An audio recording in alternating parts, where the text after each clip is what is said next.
ભરૂચ જિલ્લામાં પણ ધુમ્મસભર્યું વાતાવરણ જોવા મળી રહ્યું છે। ભરૂચથી આલા મહત્વપૂર્ણ સમાચાર સામે આવ્યા છે, જ્યાં ધુમ્મસભર્યું વાતાવરણ સામે આવ્યું છે। તો ભરૂચમાં પણ વહેલી સવારથી ધુમ્મસભર્યું વાતાવરણ સર્જાઈ ગયું છે। ધુમ્મસને કારણે વાહન ચાલકોને ભારે મુશ્કેલી પડી રહી છે। વાહનની હેડલાઇટ ચાલુ રાખવાની ફરજ વાહન ચાલકોને પડી છે। વાતાવરણ બદલાવને કારણે ધરતીપુત્રોમાં પણ ચિંતા જોવા મળી રહી છે। વાહનોની હેડલાઇટ ચાલુ રાખવાની વાહન ચાલકોને ફરજ પડી છે।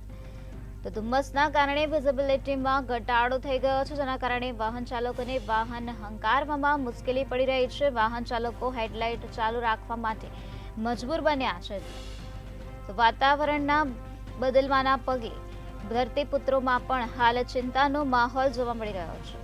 તો સુરત બાદ ભરૂચ જિલ્લામાં પણ ધુમ્મસભર્યું વાતાવરણ સર્જાયું હોવાની વિગતો સામે આવે છે। ધુમ્મસભર્યા વાતાવરણને કારણે વિઝિબિલિટીમાં ઘટાડો થઈ ગયો છે। વિઝિબિલિટીમાં ઘટાડો થવાના કારણે વાહન ચાલકોને હેડલાઇટ ચાલુ રાખવાની ફરજ પડી છે। વાહનની હેડલાઇટ ચાલુ રાખવા માટે વાહન ચાલકો હાલ મજબૂર બન્યા છે। ત્યારે વાતાવરણ બદલાવને પગલે ધરતીપુત્રોમાં પણ હાલ ચિંતાનો માહોલ જોવા મળી રહ્યો છે।